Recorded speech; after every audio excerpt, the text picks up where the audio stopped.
తమరు క్రిస్టియను, మీ నాయకుడు క్రిస్టియన్. నేను తప్పు పట్టడం లేదు, తప్పు పట్టకూడదు కూడా, తప్పు పట్టకూడదు కూడా. కానీ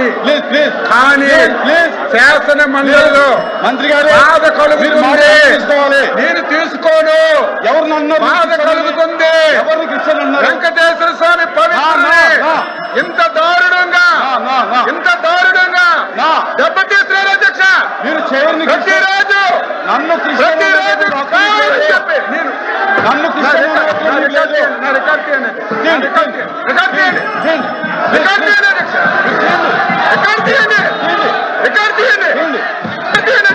క్షమాపణ చెప్తారా? నేను చెప్తా.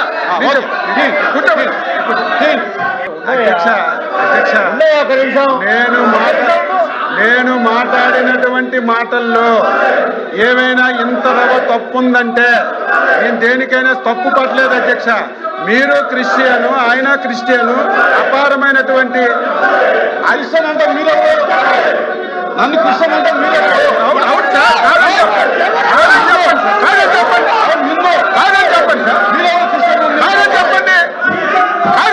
సార్, మీరు కాదని చెప్పండి, మీరు కాదని చెప్పండి, మీరు కాదని చెప్పండి, మీరు కాదని చెప్పండి సార్, మీరు కాదని చెప్పండి. క్షమాపణ చెప్తాను నేను, మీరు కాదంటే క్షమాపణ చెప్తాను.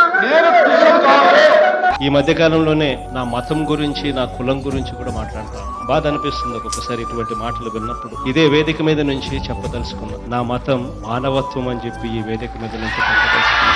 నా కులం మాట నిలబెట్టుకునే కులం అని చెప్పి నేను ఈ వేదిక మీద నుంచి తెలియజేస్తాను. ఈ మధ్యకాలంలోనే నా మతం గురించి, నా కులం గురించి కూడా మాట్లాడతాను. బాధ అనిపిస్తుంది ఒక్కొక్కసారి ఇటువంటి మాటలు విన్నప్పుడు. ఇదే వేదిక మీద నుంచి చెప్పదలుచుకున్నా. నా మతం మానవత్వం అని చెప్పి ఈ వేదిక మీద నుంచి చెప్పదలుచుకున్నా.